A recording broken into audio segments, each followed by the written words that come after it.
Hello and welcome to episode 150 of The Eldritch Podblast. I am Margaret. I'm Jack. You know when you project your voice for the first time properly and it just sounds so weird? There's so many times where the podcast is the first time I've properly projected my voice. Spoken out loud properly in the day. In the day. It's a good warm-up for stream on the night. Yeah, it is. It is. It is a good one. Especially for tonight. There's going to be a lot of reading A lot of reading. A lot of reading. Homebrew challenge tonight on stream. Yeah, to be fair, the time you see it, it would have already happened. It was about 4 days ago. It was about 4 days ago. Yeah. But to be fair, tomorrow we're streaming again. Tomorrow, Friday. So come and join us. Come and join us. We're doing Come and join us doing D&D and advice. our projected voices Yeah. that we have already prior warmed up. Consider my voice Projected. projected. How about yours? Hey, when are you going to project your voice? They say it's not good to project. Astral? Oh, little astral A projection. little astral projection? Me in the stars. Me making a constellation. Me showing up in your dreams doing... Is a star constellation? Yeah. How about this is a star constellation? Hi, how Hello. are you doing? How are you doing? What you up to? What you eating? I feel like I haven't asked that in ages on the podcast. Tell me down in the comments what you're eating. We constantly bombard you and bother you on stream. Yeah. But What are you eating? What are you eating? Hey, I need to know. Where are you? Are you inside? Are you in your living room? Are you in your bedroom? Are you in your office? I need coordinates. Please, Yes. I need coordinates. Where Please, are you? longitude, latitude of where you are. Yes. You know that what 4 words where it's like shrimp, toast, pineapple, and balaclava? I don't know what you're talking about. Where it's like, I think it might be a British thing. I don't know. I think it's like a whole worldwide thing. Okay. Like, of what? Where instead of giving coordinates, you can go on like the app or the website and it goes, your exact coordinates are these 4 strings of words. No. You never heard of that? Never What heard 4 of words? It's a legit thing. I don't argue that it's not a legit thing. It's a legit I've just thing. never personally heard of it. But yeah, the words are like leaf, downtown, mojito, and hair. Let's go. I'm at Leaf Downtown Mojito Hair. Yeah. Come find me. Like dog claw. But is that dog claw like one word? Oh Or no, is yeah, it dog claw. Dog yeah, slash claw. claw Then slash like bumble, then fluff. Bumble fluff. Dog claw bumble fluff. Come find me. Scrungly. Where you at? I'm at dog claw bumble fluff. How we got there? Anyway, hi. How are you? Hope you're having a wonderful week so far. Yeah. Weekend's coming soon. Don't One more day. worry. One more day, and then it's the One weekend. more day. One more day. That's how long you've got left. One more day till the weekend. Am I right? Sorry, I got some weird energy going on Yeah. today. I'm trying to think. Oh my God. We launched our Patreon this week. We definitely did. Goodness gracious me. So at the time of recording, you've seen the Mondays, which had the official announcement. The big announcement on the podcast. We then- announced it on stream on Friday, and Yes. we also put out a little mini skit about it on Friday as well. Yeah. I guess the proper announcement Was Monday, Monday. really. For all of y'all who watched the video. Indeed. Wow. Without having seen Monday's episode out yet, just the outpouring of love from stream and the announcements we made on socials, because we made them on Friday as well.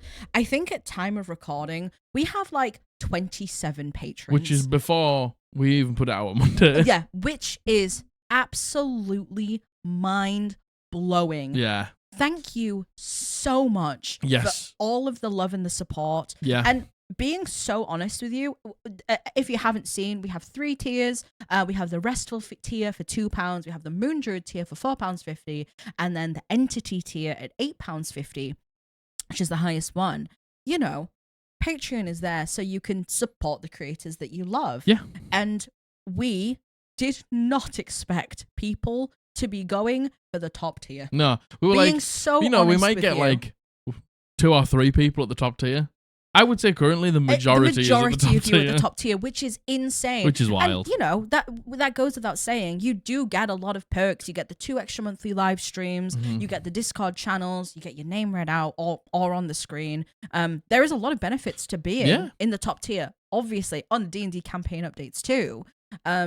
So Thank you. thank you. For the love and support that you show us Every time. Indeed. We've mentioned as millennials, it's really hard for us. It's tough for us. It's tough for us to think that we have any Worth. monetary value At all. Yeah. And it's even harder for us to talk about it. Although, we've made a point always to be transparent with you about the monetary side of things, because we just believe that it's important to do so. Yeah. But it's hard. So it's tough for us, yeah. Thank you. We underestimate you every time, which we should have learned better. We should know better by now. Yeah. Track record means that we should probably know better by now. We should know better. You've taught us a lesson multiple times. Yet I still seem to have not learnt it perfectly. Yeah, indeed. So, look, I'm doing my best. Yeah, hey, sorry.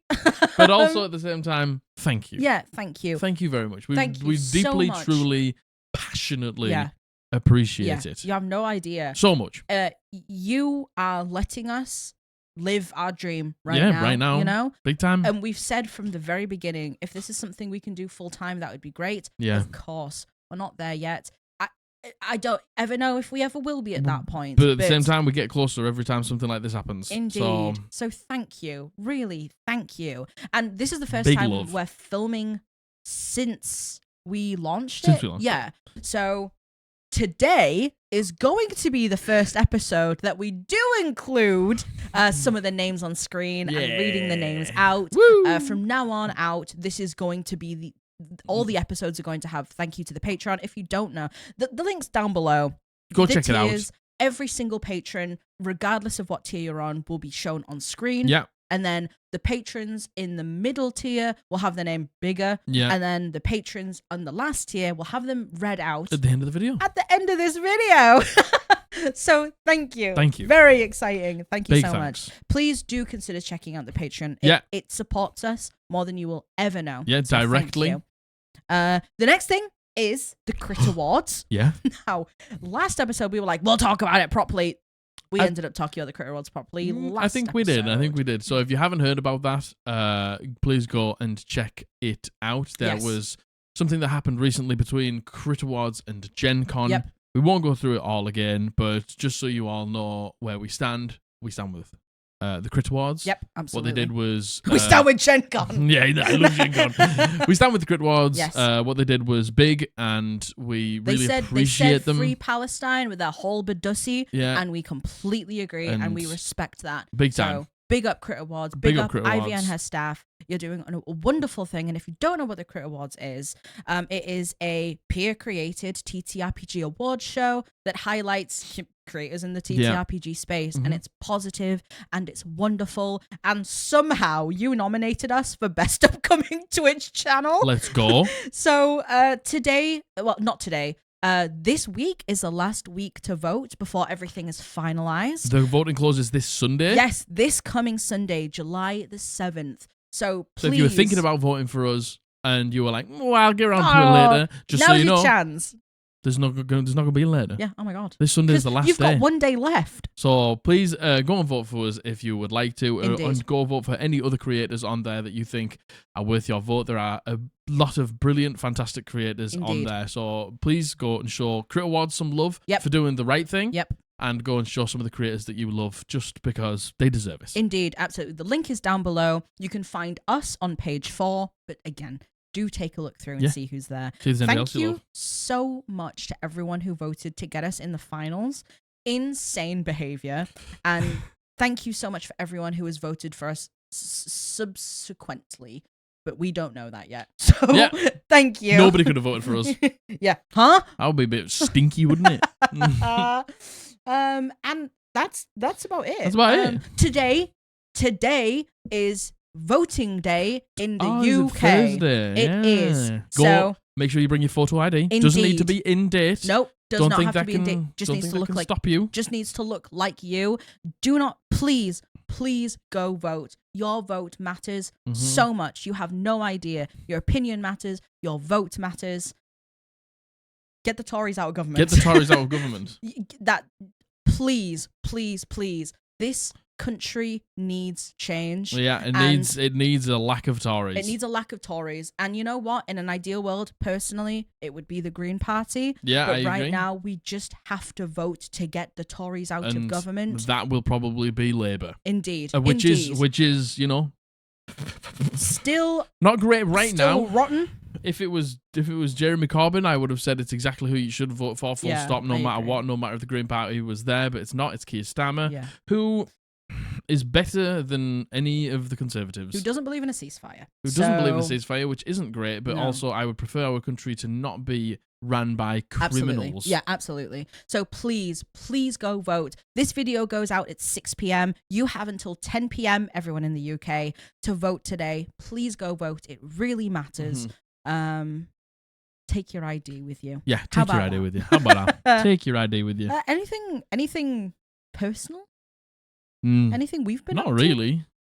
We're going to a Korean barbecue place on the weekend. Well, yeah, this weekend coming, which I'm very excited we think for. It was either that or a seafood boil place. A seafood boil place. Yeah. But it turns out everyone we're going with doesn't like seafood boils. So. Yeah, so I think on stream someone was like, yeah, there's a seafood boil place in Newcastle. Yeah. So we have a group of friends in Newcastle. Some old, some new we haven't met before, and we're meeting up with them. And my friend Ben was like, hey, do you want to go to this seafood place? And we were like, yeah, let's invite everyone else. Everyone was like, we'll come, but we don't like seafood. And then Ben was like, I also don't really like seafood. So we were like, why are we going to the seafood boil place? Let's just go to, and then we said Korean barbecue, and everyone was like, in fact, I think it was Owen who said Korean barbecue, actually. Yeah, we'll go Korean barbecue. We're going to a Korean barbecue for the first time. Yeah. Never had Korean barbecue before. I'm so excited. I'm really excited. Do you have any suggestions? Of what we should eat. Yeah, because this is coming out before we Thursday, go. Yeah, before we go the weekend. PSA, if you have any suggestions for what noobs should have from a Korean barbecue, please let us know. I'm not very good with spice, if that helps. Yeah, you can handle low spice. Yeah. But if it starts to get into like medium range, it's over. It's over. Yeah, and even then, low spice sometimes is a bit much for me. Yeah, it's a bit much for you. What suggestions do you have? Yeah. I don't know if there's a similar way Korean barbecue places do it. I'll eat anything. Anything. He'll literally eat anything. To be fair, I'll eat any meat. I like fish. I like white meat. I like red meat. You'll eat almost any veg as well. I'll eat almost any veg. Yeah, I'm a bit strange with mushrooms sometimes. Yeah, it depends on the way they're cooked. Yeah. But I'll try anything. If it's like in the dish, like it's like you couldn't just be like, oh, there's the mushroom. Yes. If it's like integrated into the dish really well, it doesn't usually bother you. No. But if it's like, here's some mushrooms with the dish. I think how this place works, I could be totally wrong, is you basically pick like what meats you would like, and then you sizzle. Yeah. And then there's like a bowl of liquid. Yeah, and you that like you cook it in. Yeah, there's like a broth. Yeah. I think. Watch me be so totally wrong. Well, I think that might be one of the things that's there. Yeah. So please, suggestions for that. And let us know what you would eat at a Korean barbecue menu. and what we should eat. Indeed. Down below in the comments.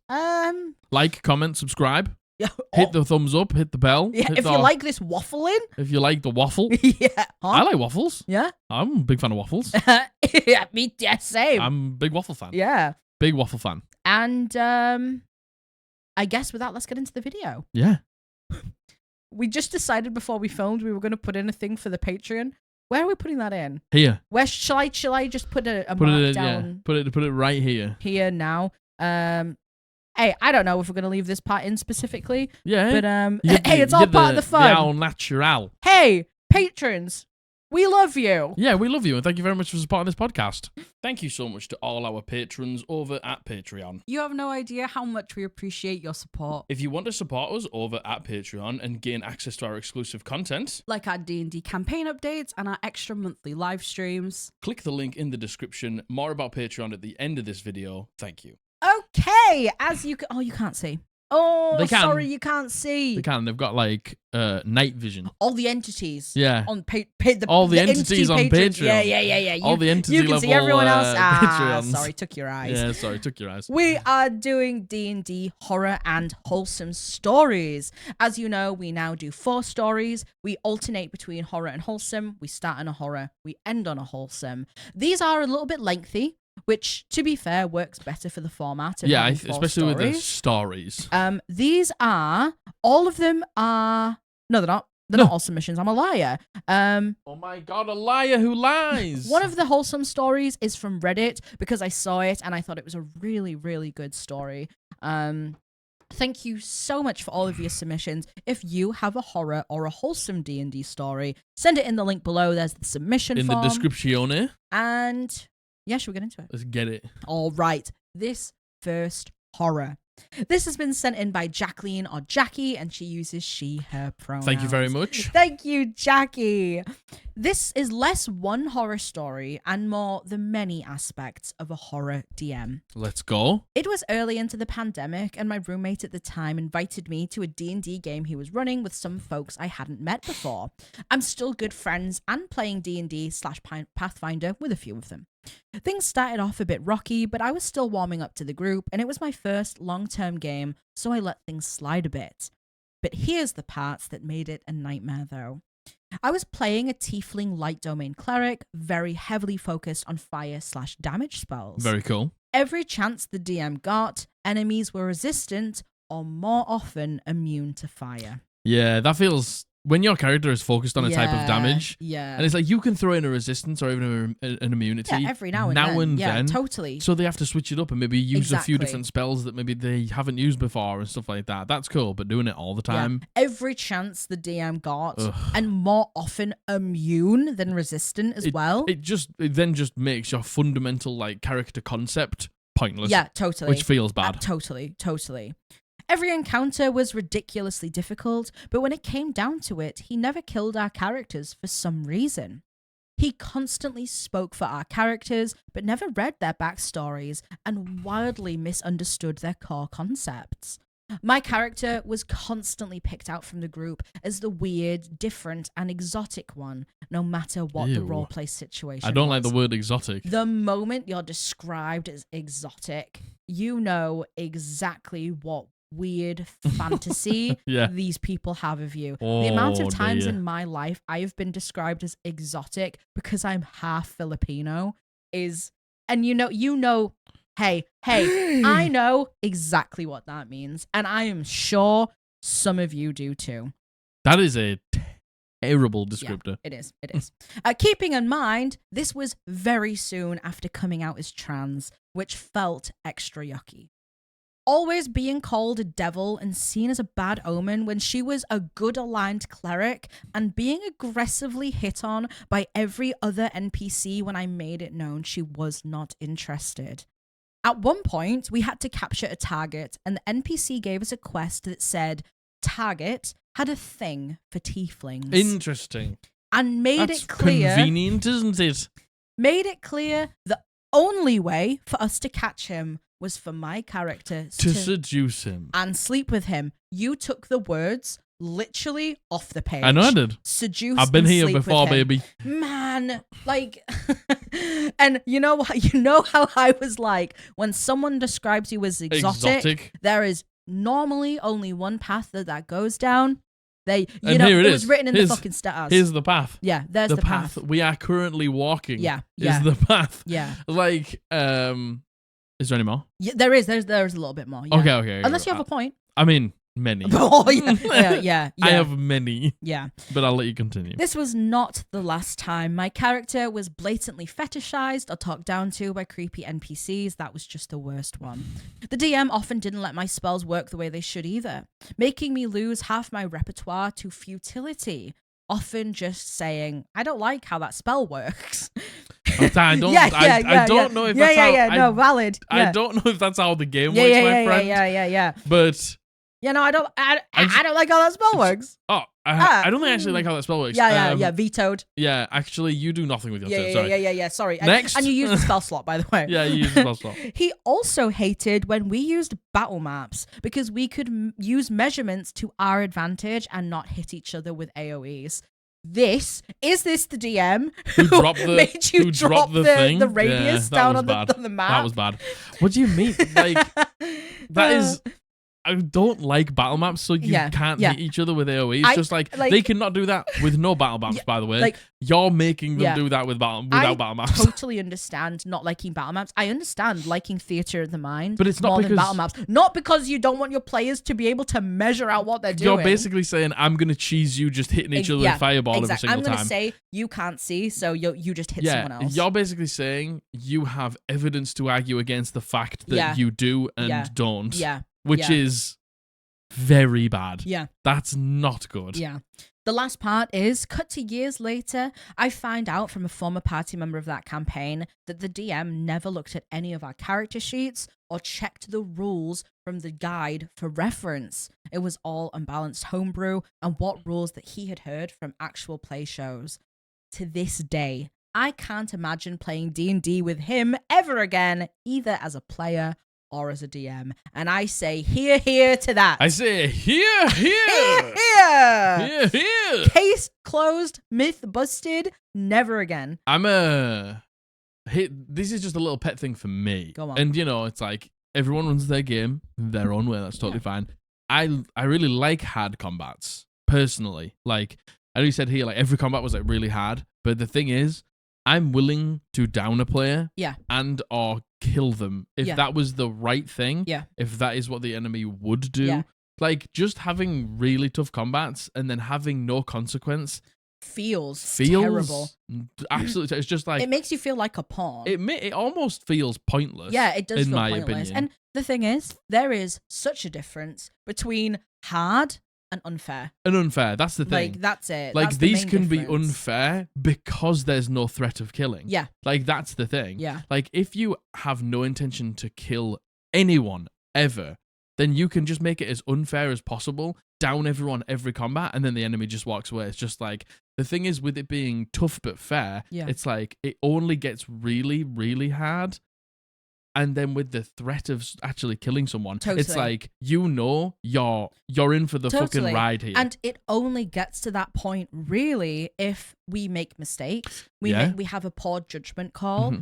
Our initiative's bad.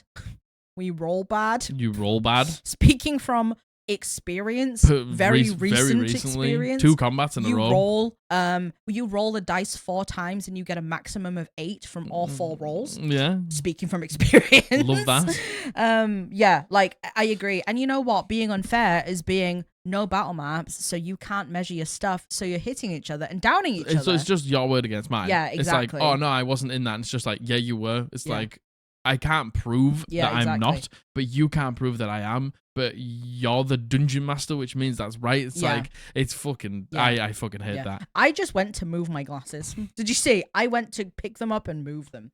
I think that is... Adjusts glasses. Actually... that stinks. And then, you know what? Going back to the whole being completely fetishized. Oh, yeah. Like... it's like... you couldn't be any worse at hiding. Yeah, I know. The fact I know. You clearly have a thing for tieflings and stuff like that. Nothing wrong with that. Like, if that's... Hey, main tiefling enjoyer right here. Hot, sexy demon people? Yeah. Very, very, very, very understandable. But then putting that onto your players, and what we're not going to do is weird. Objectify players. Yeah, that's certainly what we're not going to do. We're not going to objectify anyone. The people in our game. Yeah, and you know what? The fact that Jackie uses she, her pronouns and refers to the DM with he, him pronouns, in my opinion, that it's not a massive surprise. No, that is such a... you use the term exotic. You use the fact that they only target your character for being the person to seduce, and they have a thing for you. And I just feel like you think you're being far more subtle than you are with being like, oh, the only way to stop this bad guy is to seduce them and sleep with them. Oops. See, I don't even think DMs trying to be subtle. I think in this situation, the DM is making it very clear what his intentions are. And in my opinion, trying to make Jackie feel uncomfortable. That's my opinion. Yeah. Is trying to be this creepy, weird loser. I agree. Who's intentionally making Jackie feel a certain way. That's just my opinion because I have such a horrible negative outlook on men. Men. You know what? I am a little bit off topic. I saw a really good analogy the other day because obviously I say men, and of course I do not mean all men. Of course I don't. However, I saw a thing and it's like, what if you were given a box of Maltesers and there was 10 of them in there, but one of them is a little ball of shit. Well, like a little nugget of shit? Nugget of shit. Okay. You would eat those Maltesers cautiously.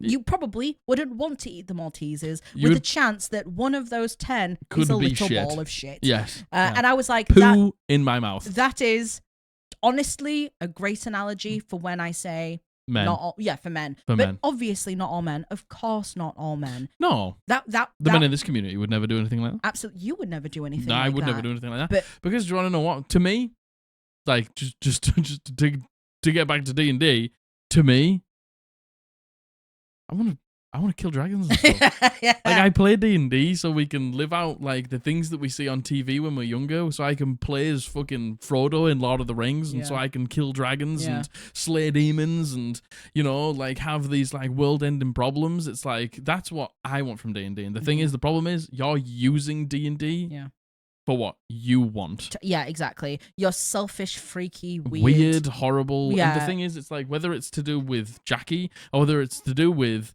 tieflings, it's like, the problem is you're putting Jackie in that situation, which is unfair. There is another horrible layer to this of Jackie saying, like, I had just come out as trans this time. And, like, demonizing me and making me the outcast and the making devil. me be this bad omen and making it so people have a thing for me. And it goes without saying, and I know that this is such a common thing in the queer community. You are not a token of someone's fantasy. Nope. You never will be. I'm so sorry that people make you feel like that.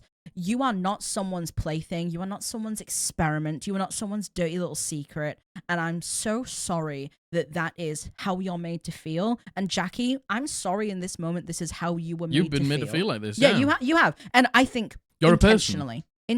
Yeah, 100%. You are so much more than that. You are not that. You can be if you want to be, but you are worth so much more than that. And I'm sorry. And you know what? Yeah, here. And that's Let's it. never play with this DM ever again. I'm a celestial, like, divine. Yeah, good aligned cleric. And it's like, you want to reduce me to just being devil spawn? To being the devil spawn. It's like, like you said, haven't even looked at my character sheet. You haven't even considered my backstory. Yeah. You haven't even thought in an iota of a second for one moment that isn't what I want. Yep.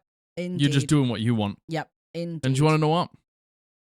Not right for DMing. No. I'm going to tell you that now. Indeed. If all you want to do is what matters to you, write a book. Yeah. Because you need to, as a dungeon master, you need to consider everybody at your table and what they want from their characters. Absolutely. And what you want, you can have those things in your story, but you can't just impose everything that you want on people's backstories. That's just not fair. Indeed. Jackie, I'm very sorry. I'm sorry, Jackie. I'm glad you're never going to play with them again. Yeah, because fuck that. Yeah, fuck them. Thank you so much for your submission. Fuck them. Not in a cool way. Yeah, no, not in a cool way. In a bad way. Not in a cool, hot, sexy way. Okay, this next one is a wholesome story. This is the one taken off Reddit. I had read this before and it stuck with me. I thought I had read this out on the podcast before. Oh my God, she's keeping secrets from us? Oh my God. But you said we haven't. If we get to a point where I'm reading it and you're like, yeah, we have, just let me know. I don't think we have. Everything that you said to me, I don't think we have. And if I have, I'm very sorry. Hey, we're 150 episodes in. Hey. I can't remember everything we've read out. Every single story we've read out. We're doing this for a while now. So the title of this wholesome story is I Sacrificed Myself to Save My Friends. I don't know if anyone will read this, but my roommates are all asleep and I had to tell this story somewhere because I am losing my mind over what just happened. I'm playing in a friend's homebrew campaign setting where we are basically a special operations squad working for a religious empire that worships Pelor. My character is a tiefling divine soul sorcerer named Azrael, whose powers came from his grandfather, an actual devil. Is this sounding familiar at all? No. Okay. No. He grew up on the streets, typical edgy orphan story, but he was conscripted into the military because of his magical talents. An ASMR cleric named Bria had been trying for about 3 years to help him reform and become a better person, and she is one of the only 2 people in the world he considers a real friend. He feels like she saved him from himself, and though he has a hard time with it, he tries to fight his selfish nature and be a good person.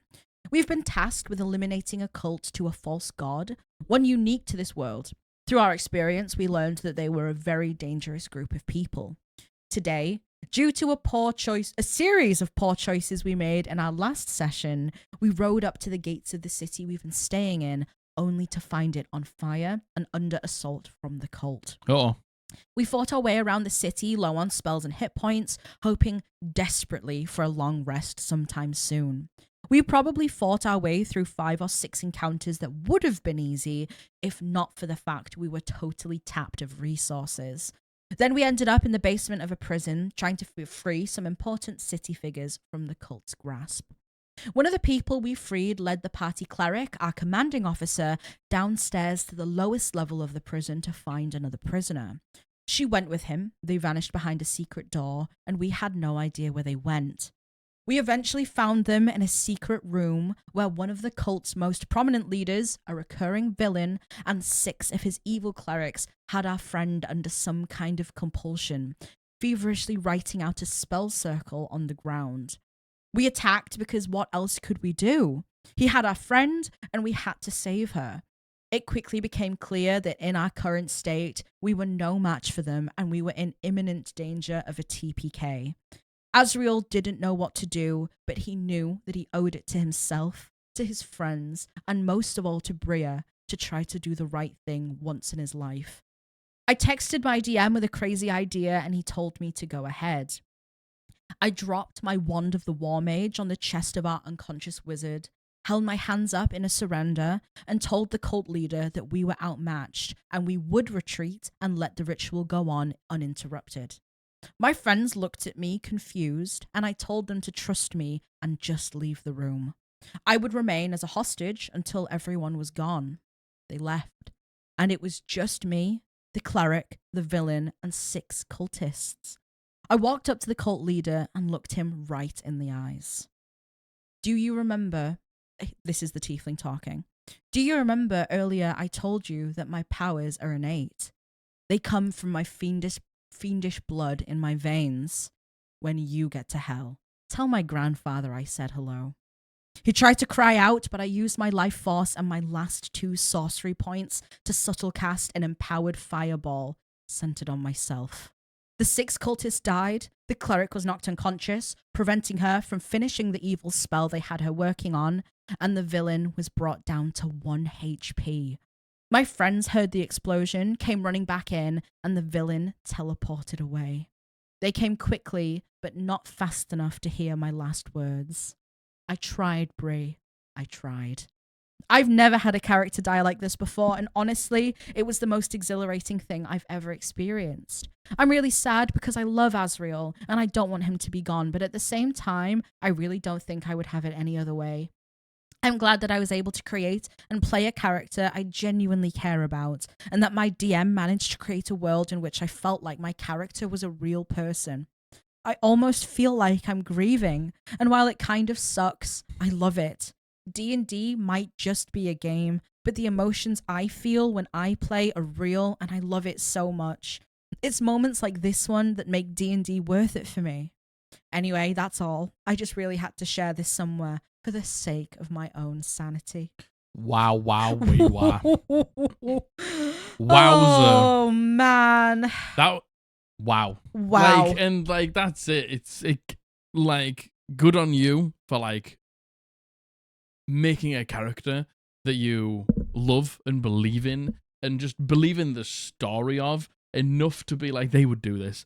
and you know, to want the best for your friends and your party members and the cleric and things like that, because the cleric isn't dead. Yeah. Is the thing. Yes, indeed. Which is good. Which is sick. And then good on your dungeon master for creating not only a very cool situation, by the way, where the city has been sort of overtaken and they've got all these like political leaders, and then just this like almost baiting you down the corridor and following them to the bad guy. To have this fight that you probably know you shouldn't take because you're not fully rested. Yeah, and but look, what choice did you have? I agree. Love it. I just love it. Like, your Dungeon Master's created a world that you care about enough to want to sacrifice a character that you care about a lot. And, you know, so I think so good. It's probably 50-50, right? Should the bad guy have died? Should the bad guy teleport away? I think the bad guy teleporting away means it wasn't for nothing. It means now the bad guy is aware of you, is scared of you, is on the run, and your party have a chance to get complete vengeance for what's happened for you here, as well. You know? I think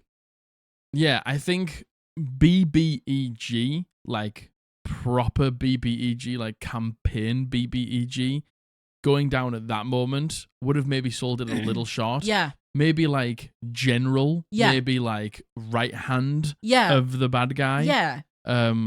Going down in that moment would have been sick. Like, even if they had one hit point left, like you sacrificing yourself, I'd have just been like, there you go. Totally. Like that it's worth it for me. Totally. To take out like a big figure on the table of the campaign is good. But BBEG, now, you know, like they understand that you will die for the cause. Yeah, totally. You aren't just fucking like when the evil guy of the campaign realizes you aren't just another fucking adventurer, and you're like serious, your business, like your dungeon master's doing a good job at that point. I agree. Like, I completely they agree. aren't to be underestimated. They are to be like, we actually have to consider them as a potential problem. Like, is good. BBGs that are just like, I'm the fucking strongest and you'll never beat me, can get a little old. They can be done well, don't get me wrong, can get a little old for me quite quickly. Like, understanding and almost you're in their mind as much as you're in their mind as much as they're in yours. Yes. Like, they're really thinking about what you're doing as much as you're thinking about what they're doing, and they're unexpectedly almost turning up and trying to catch you off guard at times. Is important. To me, I agree. And you know, OP says at the end, like, I'm so sad. I loved this character, but it had to be done. And this just makes me think of Josh with Avalo in our recent campaign. Avalo sacrificed himself for a reason that completely made sense for his character, 100%. And I think putting aside your personal feelings for your character and being like, I love them and I want to keep playing them, to really be like, no, this is what my character really would do, I think is such a hard thing to do. And it speaks to why D&D is so important to us, right? Yeah. D&D is a vessel for us to be able to be who we aren't yet, be what we want to be, work through things that we can't work through in real life. And to be able to make that tough decision for your character is also making that decision for you, right? You have to let go of this character. You know what I mean? Like, you've played them for, God, it could be a year, it could be 2 years, it could be something like that. You know, you've got to know them almost like a friend. And to let go of that, like, for people who, you know, not saying that people don't get it, some people just like want to fucking smash fucking some enemies and stuff like that. Aren't bothered about this, and they just don't care, and that's totally fine. But for the people, which it sounds like you are, who've gotten close to into like the fucking nuts and bolts of who this character is, who they are, who they've become, where they're going, like, and things like that, to let go of somebody like that is really hard. I agree. I completely agree. That is a testament to the campaign that you have all built together. To believe honestly in your heart of hearts that it was a good idea to get rid of the character. I agree. To do something like that. Yeah, I agree. Just speaks praises about the table that you play at. I completely agree. I think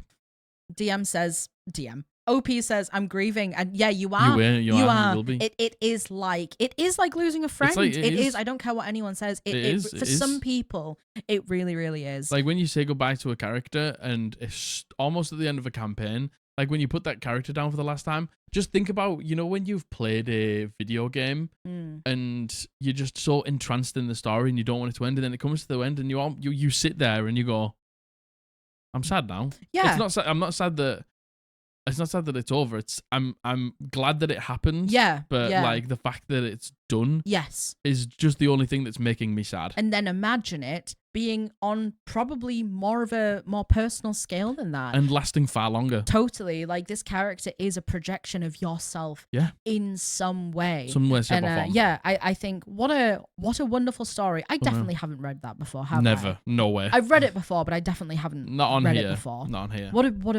What a wonderful story. Yeah. What so a good. wonderful game. And I this was posted a while ago now, so I hope that OP brought in their new character. They were the cleric. Yeah, they brought in their new character, and I hope you killed that motherfucking villain. Yeah. Oh, I hope you did. But I really do. You can just imagine it. Like the campaign is about to end. It's been multiple years. We've gotten to this point, and then the BBEG fight takes place. It's a slog, but at the end of the day, you win.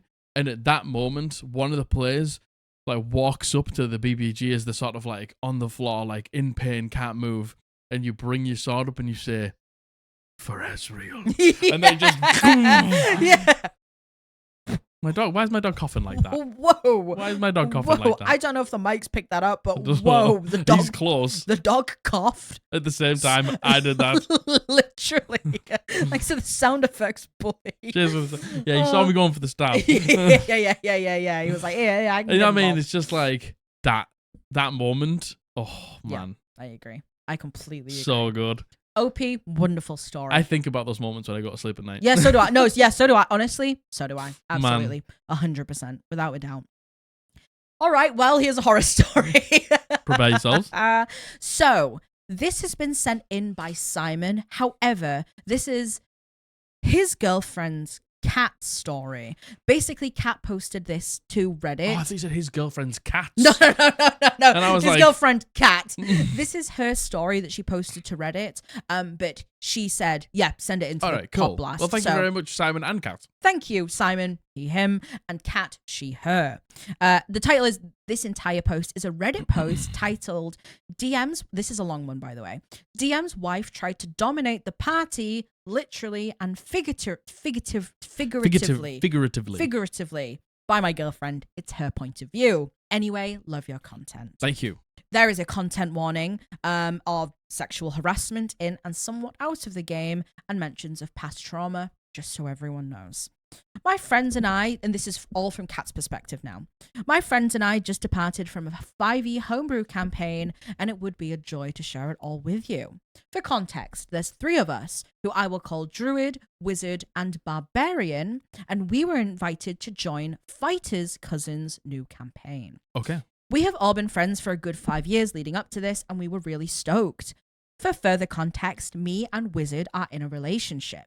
The DM had no issue with us being couples, seeing that his own wife would be part of the party as well. She, on the other hand, made teasing comments about how playing with couples never works out. Keep in mind, the DM and his wife are in their late 30s, early 40s, while the 4 of us are in our mid-20s. Regardless, we were soon joined by another friend of the DM, bringing our party up to 6. The joking aside, we all begin piecing together our characters. And as we did, we soon realized that the DM's wife is playing a Tabaxi rogue, which was a sexified version of one of their cats. She gave her own cat huge knockers. Sorry. Tiggle bitties. As well as giving herself impossibly high ability scores, nearly an 18 in everything at level 1. Well, how'd we do that? How did that happen? How'd we get Unless that? there was miraculously some incredible rolls. You rolled max basically on every single roll. dice. Yeah. Initially, everyone's characters were weary due to their own struggles, but the chemistry was good.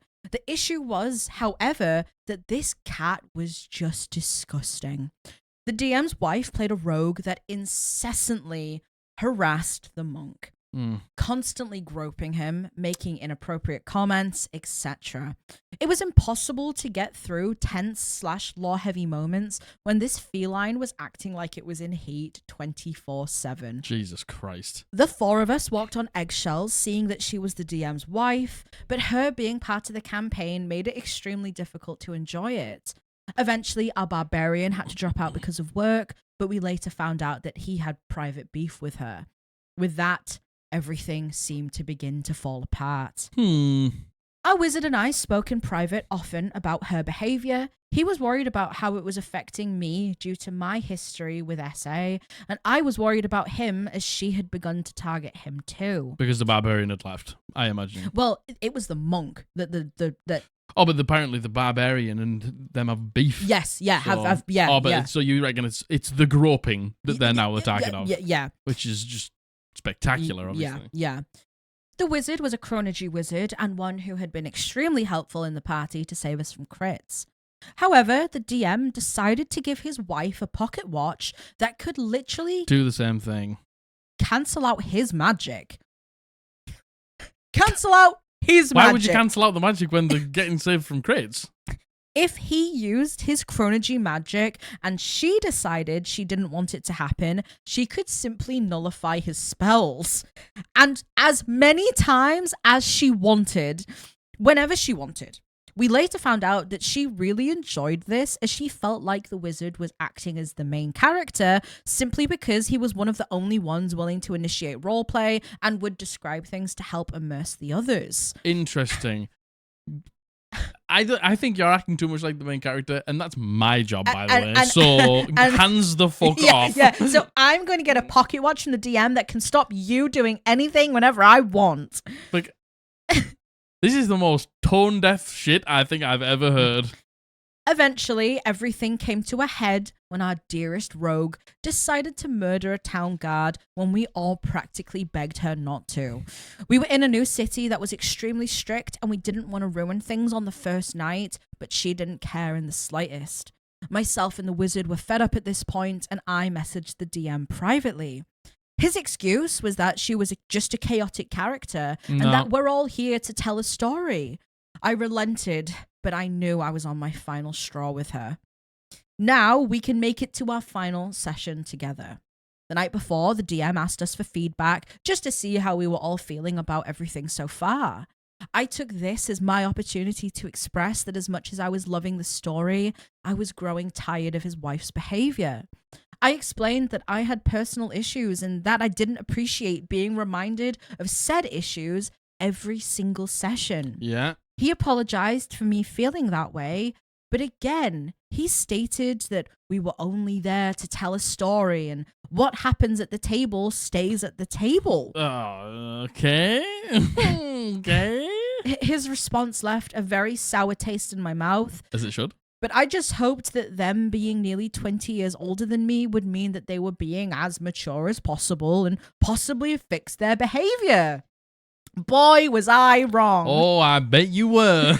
It was apparent the only reason this woman wanted to play this campaign was to grope on men and make the rest of us feel uncomfortable. The session ends and the DM has a discussion with us as a party about our responses to his request for feedback. Wizard and I reiterated that we're always willing to talk things out. And of course, Rogue says nothing. With that, we all called it a day, and I attempted to be optimistic for future sessions. That was until it's like another thing. That was until Fighter, the DM, and DM's wife, cousins, privately messaged me that the wife had been talking shit about us the entire time we knew her. Aside from hating on our wizard, the wife/rogue referred to me as soft.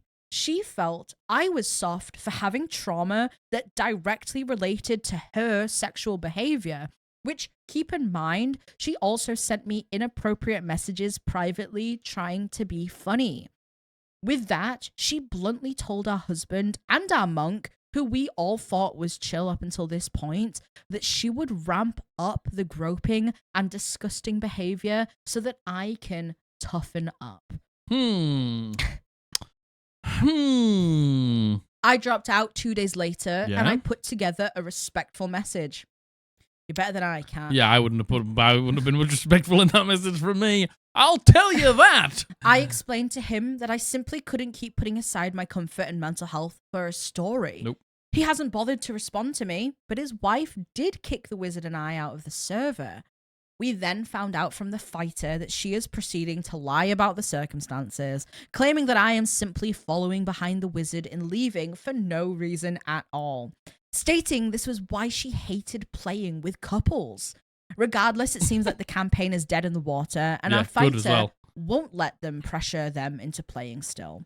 So yeah, we then found out... that the wife and the monk have some weird dynamic and that he enjoyed that behavior in the campaign in front of people that are same age as his kids and her husband. Essentially, it felt like there was some gross exhibitionist stuff going on behind the scenes. Why this woman thought it would be fun to just sideline an entire campaign for the lols will always be beyond me. Why her husband, who was putting so much effort into it, was allowing it will confuse me even more. Fingers crossed I'll eventually find a campaign that isn't creepy. Happy rolls, y'all! And another thing! It's like, the thing is, when we usually come to this point, I'm like, okay, let me just meticulously dissect each point. There's... Let me just say this. The only thing that I can say here, and I hope this brings you solace. I think, you know, where you are at with this. These people, evil. These people, terrible people. Like, scum of the earth, pieces of shit people. Like, you know, first... There's no redemption here. No. There's no storyline. There's no redemption arc. Yeah. No, but I mean, like, for these people, lost to the ages. Absolutely. Never going to be you would really like reformed. to hope that people in, you know, late 30s, early 40s could potentially start having the tools to be able to reflect on themselves, but obviously not. I mean, usually that's when you sort of do get to that point. Yeah, maybe reflective on your life and your behavior and how you've acted. But the whole point is they're not. Yeah. And that's why they're lost. And that is why they're dreadful people. Oh, totally. Like, there's no saving these people. Yeah. They're just pieces of shit. Yeah, and you know what? The whole, like, exhibitionist stuff. Like, by the way, people are totally entitled to have whatever relationship dynamic they want. Yeah, obviously. Like, totally fine. Like, I'm not going to yuck your yum ever. That's not my... bring other people into it who aren't aware that they're in this situation. Just want to play D&D. Who just want to play D&D. It doesn't matter, like whatever vehicle you're using to, like, rope other people into it is not okay. Oh my God. If you want to have that, like, dynamic, 100%, that's fine. No one's going to stop you from doing that. That's everyone fine. has to be consenting. Yeah. And everyone has to be aware. And when you sign up for D&D, you aren't signing up for that. And you know what? The bit that pisses me off the most. Which, all of it? Every single second. All of it. Was it the bit between the beginning and the end? Yeah. Was it bit between hi and happy rolls, y'all? Yeah. Was it the bit that sandwiched there? The bit that fucking pisses me off the most is she referred to me as soft. Oh my God. Listen.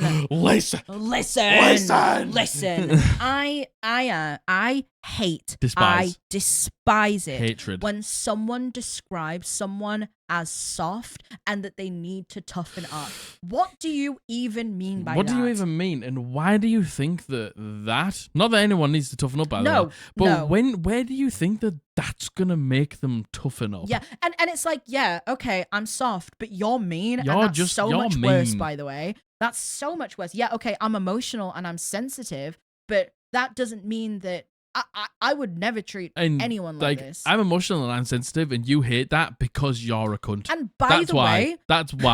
By the way, having past trauma and having it triggered by someone's disgusting Not soft. disgusting behavior is, by the way, not soft. It's actually extremely normal. That's 100%. That is a trauma response. It's a trauma response to somebody bringing something up that they shouldn't. Yeah, and that does not make you soft. No. By the way, and that doesn't mean that you need to toughen up. No, God, I hate that. Just toughen up. I hate it. It is no one's responsibility to think that they have a right to toughen someone up. Like, it's people like this. They are either, it's one of two things. They are either criminally unfunny, which, they by are the way, yeah, criminally not funny at all, and they think they are. And as soon as somebody acts negatively to them, they get unbelievably defensive. Or it's someone who's blunt. Yeah, and they're like, I'll say what I want when I want. It's just like not a good outlook on life. By the way, absolutely. I'm blunt and honest. You're either one of those two people, and both of them are disgusting. Yeah, terrible. They're both horrible to be around. Absolutely. I fully believe in being honest with people, but you can be gently honest. Yeah. You can be kindly honest. Yeah. You can have good intentions and be honest. It doesn't have to be this, I'm blunt and I'll say it how it is. No, you're just an asshole who wants to hurt people's feelings. You're just actually a dreadful person, like, to your core, your inners, you're just bad. Like, being honest, I think, is actually a blessing. It's a good thing. It's a good thing. Being honest is a great tool for communication, and being able to have people tell you how they feel without any repercussion of it being taken the wrong way. And this is the thing, you can be like straightforward. You can be, you can say things. You can say things that are honest and straightforward. Yeah. And they're just, it's not like, there's a difference between that and being blunt. I completely agree. There's a difference. Like, I think I am straightforward. Yeah, you are. Yeah. But the thing is, most of the time, like, if I just do not gel with the person, I'll just take myself out of the situation. Yeah, I agree. I'll just take myself out of the situation before I ever get to a point where I would ever need to be blunt. Yeah, totally. For whatever reason. It's just like, you're so incapable at managing your feelings as a late 30 to early 40-year-old person. Yeah. Which isn't just not good. Yeah. But at the same time, it's given boomer. It's given boomer. And you're like, given boomer. You're teetering on that age of booming. It's given boomer. Totally. Of boom. Boomer. Yeah, I agree. And you know what? This just sounds like this was just projection of this relationship and doing some weird stuff, and for some reason involving other people when it should never have been. I just don't get it. It's just like, if you want that three-way thing, have it. Have it. Just do it. Like, totally have it. Like, why do you need to bring other people in? Like, know. why can you not see that keeping those two things separate, D&D and your relationship, like, that's an easy thing to keep separate. You know what? I don't even care about the D&D. Why do you need to do that? People who have no idea what's going on, who haven't consented to it. Oh. Just weird. Yeah. Oh my God. Sam, thank you for sending in Kat's story. Sam? Oh, is it Simon? Oh no. It's Simon. I called you Sam. I'm so sorry. Salmon? It has two of the same letters in it. Yes. Simon, thank you very much. Simon, I think I called you Sam before as well. Gun to your head. What the hell? I can't believe you've done this. Oh my God. Kat. Wow. Kat, you've had a roughin' there. You've had a roughin'.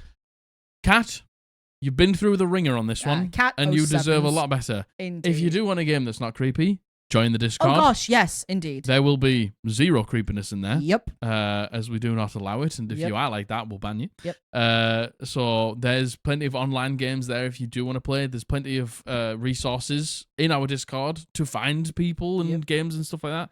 So consider joining, and I hope your next game is better. Yeah, indeed. There's no way it can be worse, right? Oh, right. Well, shall we move on to the last wholesome? Yes. Let's cleanse I think that so. dog shit. That dog shit. With a nice wholesome that story. Was horrendous. That was so bad. That was not good. Oh, all right. This is a long one, but it's a good one. Oh, give it to me. This has been sent in by Luna, and she uses she/her pronouns. Thank you, Luna. And this is the last story in the last wholesome. Hi, Guy. This is a long one. But That's me. I'm the guy. Hi, Guy. This is a long one, but it is a story of my favorite character that I have played. Her name was Victoria Swain, and she was a shadow magic sorcerer I made for my group's playthrough of Curse of Strahd. Shadow magic goes hard. Her backstory was her parents were wandering wizards who traveled the continent, entering various towns to help with anything they could. They would perform small feats of magic, then move on to the next place, and she traveled alongside with them. I love that. One day, they entered a new town, and everyone was just a little bit off. People were very overly inviting and welcoming. We stayed the night at the local tavern to be woken up in the middle of the night by the sound of a commotion going on downstairs. Victoria was 16 at the time, and her mum and dad told her to stay in the room while they went downstairs to see if they could help. After a long time, she got restless and decided to go check on them because everything was quiet. Too quiet. She quietly snuck down the stairs to find her family laying dead on the floor, surrounded by a dozen other bodies in a summoning circle. Victoria let out a scream, which drew the attention of a demon, which I know now is Norganis, the Finger of Oblivion, in the middle of the summoning circle. Upon seeing Victoria, Norganis reached out, grabbing her on her side and causing a terrible pain to shoot through her body, and she passed out. When she woke up, the entire town around her had been leveled, leaving only scattered debris, and her, mostly unharmed, beside a sickly green demonic handprint on her side. This print was the source of her sorcerer magic, a piece of Norganis. That gave me goosebumps. Sick. That is such a cool backstory. What an origin story. What a cool backstory. Damn. Fast forward a couple of years, Victoria is now 18 and has made her way to Barovia, following a lead that she could find Norganis here because she wishes to rid herself of the powers that she has obtained. She meets two other travelers, my party, on the road, and we go to the Death House. At this time, I was still a baby D&D player, and our DM at the time was also a baby, so it was a little bit of a rough start. Look, the Death House is apparently not a good place to start for beginners. Victoria witnessed her travel companion Jin die to a ghost. The DM brought him back through other means to have Jin promptly die again to a mimic. Let's go. Let's go, Jin. It was literally in the span of 2 sessions that he died twice. Our other player made a new character after that death named Toby, who died after 2 more sessions. Let's go. Our DM once again brought him back through fitting means, and we moved on. We finally beat the Death House, entered the village of Barovia, and immediately to get TPK'd. Let's go. It was a really rough spot, and we decided to retire the campaign. Well, a few years go by, and we completely Let's go. Completely play through the Tomb of Annihilation. Great module, by the way, and a new player we picked on in Tomb of Annihilation. Picked on? A new player we picked on? Well, a new player we picked on in Tomb of Annihilation. Like, they brought on. Okay, I didn't pick on them. We picked on. Says they want to run Curse of Strahd. Oh my god. I really want to run Death House Curse of Strahd. I work with him to bring Victoria back for this run. Yeah, let's go. When we started playing, Victoria had no previous memory of being there at all or anything that had happened to her. All through the Death House, when we came up upon a part where something had happened, she would suddenly have a serious panic attack or feel really anxious but not know why. So we went back to the Death House. Brave. The DM put in little things for Victoria to find that slowly made her memories come back. The heading of this is when she found her own empty grave, causing her to remember everything that had happened to her. Down the road, through some roleplay and other means, Victoria realized she was a revenant. For those who do not know, they are undead creatures that come back because they hate something so vividly. They come back to hunt them down and kill them. That's me to you, by the way. Norganis was Victoria's hated person. Her hate for the demon made it so she could not die until he was taken care of. Well, sessions go on, we play for a while, when we get into a combat against some werewolves. This combat was going terrible. Let's go. We had a lot of unlucky... unlucky rolls, and the werewolves had a lot of really good rolls. Yeah, that's what happens usually.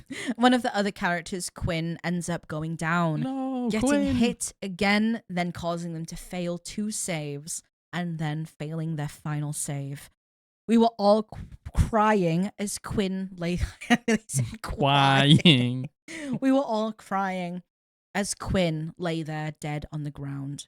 He was a paladin who worshipped the Morning Lord and truly gave himbo energy and was really the positive character in our party. Side note, Quinn was also played by the same person who played Jin and Toby. Let's go.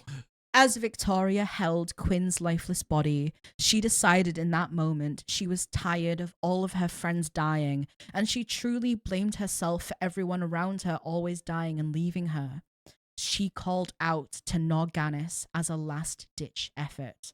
Norganis came, my DM pulled me into another room, and we had the conversation in Victoria's mind. I made a deal with Norganis that in exchange for Quinn being brought back to life, exactly as he was before death, not a single thing could be different about him, Victoria would give herself up to Norganis, surrendering her life to him. My DM clarified that I was trading my life for Quinn's, and I agreed. At this point, Victoria was so tired of all the death that happened around her entire life, and how she was never able to save any of them. She was ready to save one. We re-entered the room as I started describing to my party. You all see Victoria look up at you, cradling Quinn's lifeless body, tears in her eyes. She gives you a sad smile and says, "You guys can do this. I believe in you. I always have and I always will. End this curse on Barovia." I love you. No. A skeletal visage appears behind Victoria, pointing one bony finger at her as she gives the party one final smile. As she disappears, and Quinn sits up, gasping for air. Yeah. Quinn then made the vow to redeem Victoria and track Norganis down in her stead. There is a bit of a conclusion to her story later on in the campaign, but there is some late game Curse of Strahd spoilers, and honestly was just added to give me a bit of closure. I know this was a long read, and I'm honored that you read it all. Victoria will always hold a very special place in my heart, and thank you again for the long read. Let's go. Oh my god. Oh man. Oh, Luna, I was like, I'm not crying here. That was a turbulent and tumultuous journey that you went on there with Victoria. It was a long story, but I feel like having all of the context to Victoria's life up until that point. What a brilliant backstory, man! What an amazing backstory! What a just traveling magicians who are just going around trying to make things just a little bit better. Yeah, just going to towns and helping. And something just being weird enough about this town. I wonder what it was about that town. And I just, do you know what I mean? Like, that as a dungeon master, it's like, why was everything weird? It's because they were summoning Norganis. Yeah, but not every single person was in the tavern. Oh, no, yeah. So it's just like... Did Norganis cast this? Yeah, that's what I mean. Like this, ritual. Like, what was it for? Was it to bring him? I agree. Was it to bring Norganis closer to this world? Yeah, was it to so they had a foothold in this world or something like that? To power them, or just because they wanted to. And great. You know what? And also heartbreaking. Oh, heartbreaking. The handprint being the source of her magic, by the way, is so fucking cool as hell, isn't it? That is so cool. Love it. And you know what? The fact that you retired the campaign, then you had a new friend come in and your DM worked with you. And not only that, your DM was like, yeah, she's going to be a revenant, actually. Yeah. And then you find that out through storytelling in the game. Great. That's great. Like little bits left behind from the previous campaigns. Like the DM didn't have to do that. No. That probably 100% was not in their plans when they were like, let's run Curse of Strahd. Yeah. But at the same time, as a dungeon master, when you hear things like that, like I would be like, sick. Yeah, let's do it. Let's agree. Fucking just add these little like visions in or like flashbacks, backflashes, flashbacks and things like that, and just mementos that just recall memories. Yeah. Like that's, as a dungeon master, I'm eating. I agree. I'm eating at that point. What a beautiful decision. And again, the right decision for Victoria in that moment to be like, everyone around me has died. Just keeps dying. I cannot go another death and not do something about it. I would rather sacrifice myself to this demon that I hate that took everything away from me than have another one of my friends die. And I just think that's beautiful. That is really beautiful. I love that. And, I think that's such a beautiful and it's really story. cool of the paladin to be like, because she gave everything for me, I'm gonna Narganis is my charge now. I love the fact that the DM let Narganis take her. Yeah. Like, you know, to a demon lord, that must have been some cannon fodder for them to be like, haha, this woman who refused to die, who came back as a revenant to kill me, is now asking me for help for her soul. Hell yeah, I'm going to take her soul. And absolutely, I'm going to do that. And yeah, like the original story, going back to your like backstory, Luna, it's like, why didn't it kill her? Yeah, why did it leave you? It killed everybody else. Why did it leave you? The town was raised. Like, why weren't you killed? Like, I just love unanswered things like that. I love the idea. You know, I'm seeing like this demon lord as truly evil, right? I love the idea that this demon lord could see this moment in the future. Yeah. That they could see that this all would play out and Victoria would finally give herself to Narganis. And the idea that this demon lord is like, she can be my champion, actually. I'm so evil. I'm going to let her live now and give her some of my powers. And then she's going to call on me and I'm going to eternally torture her by making her my champion. I just think that is such a... Then obviously there's no way, by the way, that obviously that story back then could precede all of this. 100%, yeah. But, you know, I love if that became Narganis' intentions. Yeah. Truly evil. Cool. I love that. Very cool. I love that. Luna, what a brilliant beautiful story. Brilliant story. Victoria, what an amazing character concept. And it's moments like that again where it's like, yeah, that's the right ending for her. Yeah. That's the right way for her to go out. 100%. Very good. Well, that's it. Thank you very much. That's it. Did you cry? I want to know. Oh, they will have. Yeah. I didn't. Yeah, no, you didn't. I don't think you did. I didn't see it. Nah, you're a liar. Don't say that. Yeah, I didn't cry. Obviously. Well, that's it. That's it. Did you enjoy it? The horror stories stank. Yeah, the horror stories were bad. Both of them were bad. The wholesome stories were good, though. Wholesome stories were good. Wholesome stories were wonderful. That's why we do it like this. Yeah, so we can end on a positive, sad, but positive note. Indeed. Yeah, very much so. Indeed. Anything you want to say? No. Like, comment, subscribe. Buy some merch. 10% off with the Patreon. Oh, yeah. Oh, gosh, yeah. 10% off all Podblast merch with, if you're a Patreon member. Yeah. Yeah. Good looking out. Yeah, thank you very much. Yeah. We're putting something at the end here for Patreons. Yes. At the very end, though. At the very end. At the very end. So I just do it normally from this point. Yeah. Okay. We'll get used to this, I promise. Well, I love you. I love you. Bully loves you. Mm-hmm. We've been the Eldritch Podblast. And we're going to see you on Monday. Bye.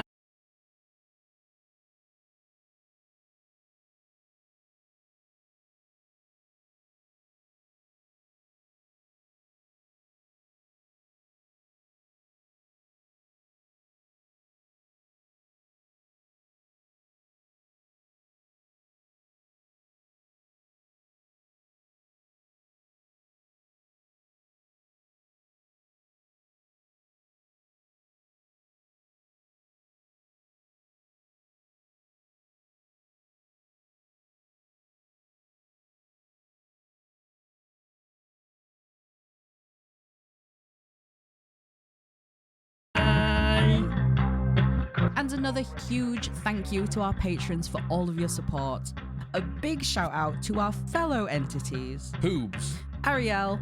Tula. Runarian. Arkham Labs Cosplay. Maddie. Pepsi Woman. Luna. Teddysaurus. Caspian. Ryan the Giant 111. J-Spot. Ultrafail. Dallin M. Sleepy. Joe Dragonlord 2. Alistar. Lawkeeper Society. Ricky B. Danny Phantom. Catherine. Faustskin. Azuriel. Panda Queen Plays. And Xylo Boy. Thank you again for all your support. And if you too would like to become a patron of the Eldritch Podblast, check the link below.